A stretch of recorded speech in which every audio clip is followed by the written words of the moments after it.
Welcome to my presentation on my instructional design on how to check out an ebook from Overdrive using a PC. The point of my instructional design is to help people learn how to check out some ebooks. There's going to be a focus on a specific format in order to avoid confusion and to save time. For my needs assessment, I determined that my learners could be any age, and of course you do need learners to have any kind of instructional design and instructional plan. And they must be able to learn on a PC. They must have a library and Overdrive account, and they must have those two accounts linked.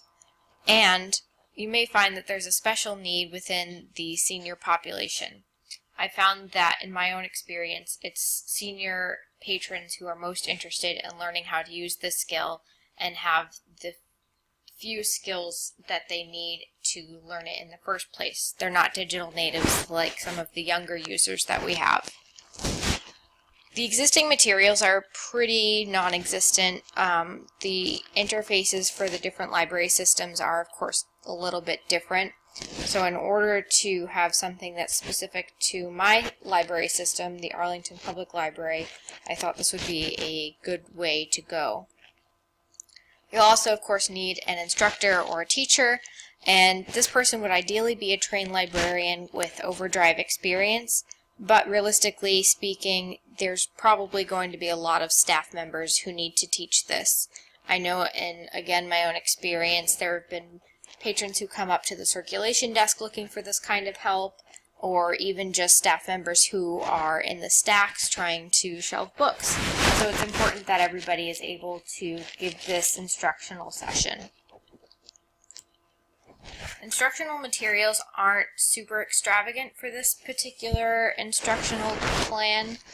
Projection gear is really helpful for the ideal situation. So something like an overhead projector as well as the projection screen.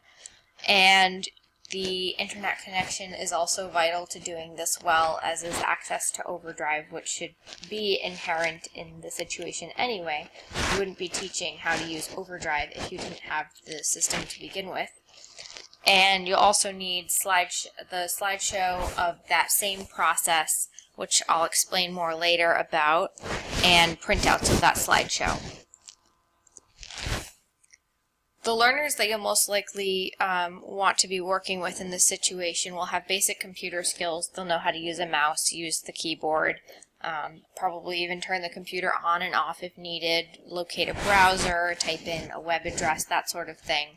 And they'll also need basic e-reader skills so that they're able to access their book once they have downloaded it. The motivation for learning this material is understanding that you'll have access to a much larger collection than if you're just relying on the print collection at the library, and the ability to check out books anytime, anywhere. As long as you have an internet connection, you'll be able to succeed with this particular undertaking, which I think is attractive to a lot of people who can't necessarily make it to the library or who simply just don't want to come in. I also feel that oftentimes reading from an e-reader is more comfortable than reading from a print book. You only have to use one hand. It's often a lighter thing to be carrying. It's more portable. So there are a lot of reasons that somebody might prefer to use an e-reader over a print book. Finally, the learners may wish to participate but are not required to. Having this program take place within a computer lab can be helpful because patrons are able to follow along on their own computers with your actions as the instructor, or they can simply sit back and take notes. Certainly there's no required conversation or discussion or assignments to be completed in order to enjoy and learn from this instructional plan. The instructional goals are simply to widen the catalog and availability of materials for the learners of this tutorial. Expected learner outcomes: ultimately the learners will be able to select and borrow materials that they wish to read on their e-reader. They'll be able to figure out exactly how Overdrive works, and with more time and confidence they'll be able to use some of the more advanced features of Overdrive.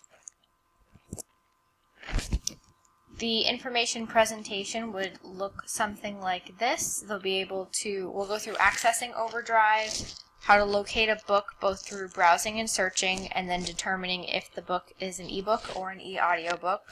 Taking a look at the extended details of that item, borrowing the item, selecting a download format with a special note at looking at the browser ability to read it on your browser, accessing the ebook, and selecting a delivery location for that ebook.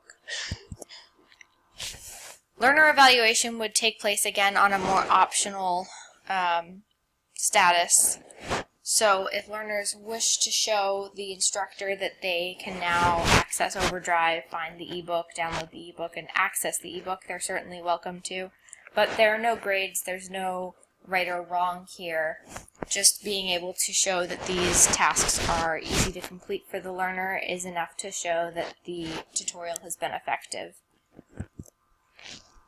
To implement this, it would be best done in a live group program in which the learners register beforehand. Then they're able to come in and show that they're able to use a computer, which is really helpful. In a live group program, you're also able to do a live demonstration, which enables you to do things like answer questions with live demonstrations. This is where the PowerPoint is helpful to have in case you don't have internet connection that day or Overdrive decides that it's not going to cooperate with you that day. Having the slideshow with the screenshot of all of the things that you would be doing live can make it so that you're able to still hold the presentation, but you're not able to have the flexibility of answering questions in a live way. Also, the slideshow enables you to give a handout to people who wish to have something to take away and refer to later. That's the end of my instructional plan. Thank you so much for listening.